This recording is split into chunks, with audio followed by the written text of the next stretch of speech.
ड्रामाबाजियाँ शुरू किए तुमने भाई, लूट मारी है भाई। बुला बुला पुलिस वाले को बुलाओ भाई, पुलिस वाले बुलाओ।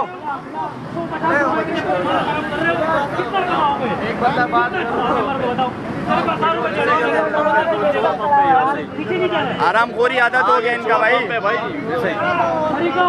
हाँ अभी इसके सामने डराया, ये इसके सामने डराया। दिखाओ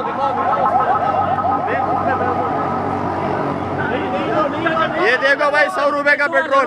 हाँ बोतल पे बनाओ। ये देखो ये 100 रुपए का पेट्रोल है भाई, आईसीआई पंप है भाई, आईसीआई पंप है पेट्रोल 100 रुपए का ये। हाँ ये देख लो, ये देखो भाई 100 रुपए का पेट्रोल है ये। माता का लगमग जाएगा। सुबह भाई मेरे 200 रुपए का भरा है और अभी धक्का लगा के मैं आया हूँ, और मुशर्रफ कॉलोनी से ये 100 रुपए का पेट्रोल है। जो अंदर ले जा रहे हैं भाई ये पेट्रोल 100 रुपए की है, ये पेट्रोल 100 रुपए की है। ये अभी हम लोगों ने निकाला और इनके सामने भी गाड़ी में भरा और फिर निकाला। भाई ये खुदा के लिए ये माँ चुदाई बंद करो ये पंपों पे, कसम खुदा का वक्त तंग आके ना आग लगा देंगे, आग लग। आईसी के पेट्रोल पंप है, ये 100 रुपए की पेट्रोल है, हालांकि ये 25 रुपए का भी नहीं है।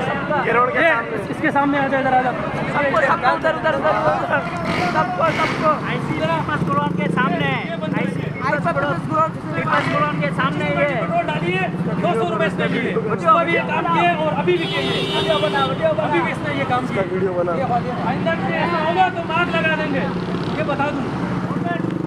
ऐसे पीपल्स कॉलोनी के बराबर में कोई यार कोई तरकीब वो नहीं है।